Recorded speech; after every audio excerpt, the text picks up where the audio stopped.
Hello and good day, everyone. So, today we are going to be discussing the pathophysiology of herpes.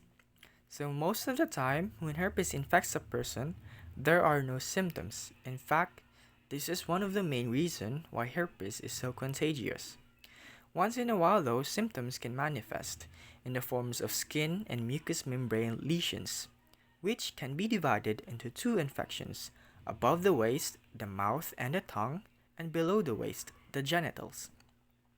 There are actually two kinds of herpes virus: herpes simplex virus 1 or HSV1 and herpes simplex virus 2 or HSV2.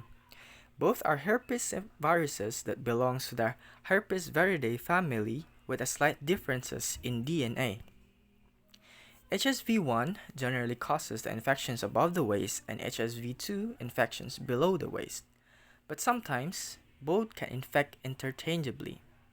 Herpes virus is most contagious when a person is in contact with herpes lesions.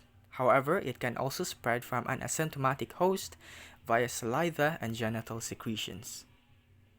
A herpes virus virion have four structural elements: the core, the capsid, the tegument, and the envelope. The inner nucleoprotein core, comprising the linear double-stranded DNA genome, is included in icosahedral capsid shell of 150 hexons and 11 pentons. The capsid is surrounded by a layer of proteinaceous material designated the tegument, which in turn is enclosed in an envelope of host cell-derived lipids containing virus-encoded glycoproteins. After the caspid, there is tegument, and tegument consists of viral enzymes, some of which are needed to take control of the cell's chemical processes and subvert them to virion production, some of which defend against the host cell's immediate responses, and others for which the function is not yet understood. And around the tegument there is envelope, and envelope is the outer layer of the virion and is composed of altered host membrane and a dozen unique viral glycoproteins.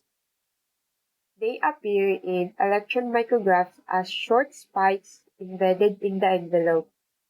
So, um, glycoproteins that are in the envelope are extend beyond it, and you might think that envelope would protect viruses, but it actually doesn't. Envelope viruses are usually more labile or less stable in the environment. So herpes does not hang around in the environment. So let us now find out how herpes virus can cause disease and manifest symptoms. The herpes virus binds to several alternative receptor molecules in the host cell membrane, after which the envelope fuses with a host membrane, releasing the capsid to the cytoplasm. The capsid travels down a scaffold of microtubules to the nuclear membrane. At the same time, a protein from the tegument called virion host shutoff, or VHS, degrades the host cell mRNA molecules, and thereby eliminates the competition for ribosomes and other cellular machinery. Other tegument called VP16 ultimately protects viral mRNAs and also acts as a transcriptional activator of gene expression in the viral genome. At the nuclear pore, the herpes chromosome enters the nucleus, and the DNA then circularizes to form a plasmid-like intermediate. VP16 works in concert with host factors to activate a set of viral genomes called immediate early mRNA. The immediate early mRNA then leaves the nucleus for the cytoplasm, where ribosomes translate them into proteins. With this whole process, the virus has now entered lytic infection. There are two pathways in which the herpes virus can penetrate, either through lytic infection or latent infection. Lytic infection is the phase where virion is actively reproducing and sending out new viruses. In the lytic infection, the translated proteins of the immediate early genes return to the nucleus, where they turn on the expression of another set of genes called early mRNA. However, the virus could have entered a pathway called latent infection, in which genes called latency or LAT genes are transcribed and keep the cell from committing suicide from producing new virins. In a latent infection, the DNA circle can persist within the cell for decades before switching to a lytic infection. The early mRNA then travels to the cytoplasm, where ribosomes translate them into proteins. These early proteins include viral DNA polymerase, and they would then replicate the circular viral DNA. The production of new genomes for progeny occurs by the rolling circle method, which generates a concatemer of many copies of the viral DNA. The newly synthesized DNA expresses late-stage mRNA, which exits the nucleus for translation.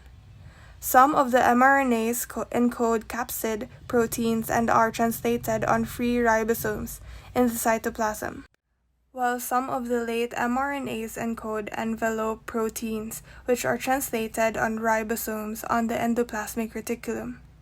Many late-stage proteins re-enter the nucleus to form capsids, and these capsids capture DNA genomes. The herpes virus will assemble by going through the endoplasmic reticulum and to the Golgi apparatus and finally outside of the cell. The primary infection occurs in the epithelial cell, followed by latent infection within neurons of ganglia near the original site of infection. The latent infection of ganglia later would lead to new outbreaks of virus. The progeny virins would then travel back to the epithelial, causing lytic infection. There are three major drugs commonly used to treat genital herpes symptoms: Zevirax, Famvir, and Valtrix. These are all taken in pill form. Severe cases may be treated with the intravenous or IV. Prevention. When having oral, anal, and vaginal sex, always use condoms and dental dams. Consult your doctor about taking daily herpes medication, which might lessen your risk of herpes transmission.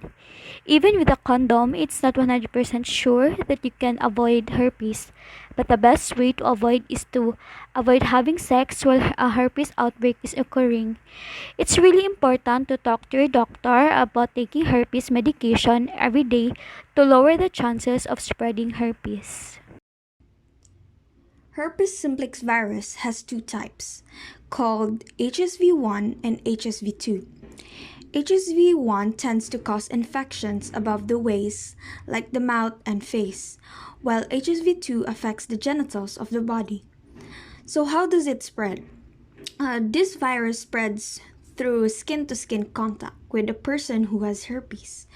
Usually, when this virus infects, there are no symptoms. It can be spread to another person even without symptoms. HSV2 or herpes simplex virus type 2 cause genital herpes. People who are sexually active can get genital herpes, which is a common sexually transmitted disease. So, how to know if you have genital herpes? Mild symptoms may go unnoticed or be mistaken for other skin conditions like a pimple or ingrown hair. Because of this, most people do not know they have a herpes infection. So, herpes sores usually appear as one or more blisters on or around the genitals, rectum, or mouth. For women, HSV2 may be seen on the labia majora, labia minora, mons pubis, vaginal mucosa, and cervix. For men, they form on the shaft of the penis, scrotum areas, or in the urethra. They may even experience difficulty or pain while urinating. This is known as having an outbreak. The blisters break and leave painful sores that may take a week or more to heal. Flu-like symptoms, for example, fever, body aches, or swollen glands, also may occur during the first outbreak. In addition, HSV causes infection on the nail bed or fingertips known as herpetic whitlow. This type of infection can easily be carried over to other body parts to spread the infection. It may also cause inflammation in the eye called keratoconjunctivitis. This is called keratoconjunctivitis. Symptoms can appear as redness, tearing, sensitivity to light, blurry vision, and a lesion on the cornea. In some cases, like in rare cases, herpes can affect the central nervous system, resulting in meningitis or encephalitis.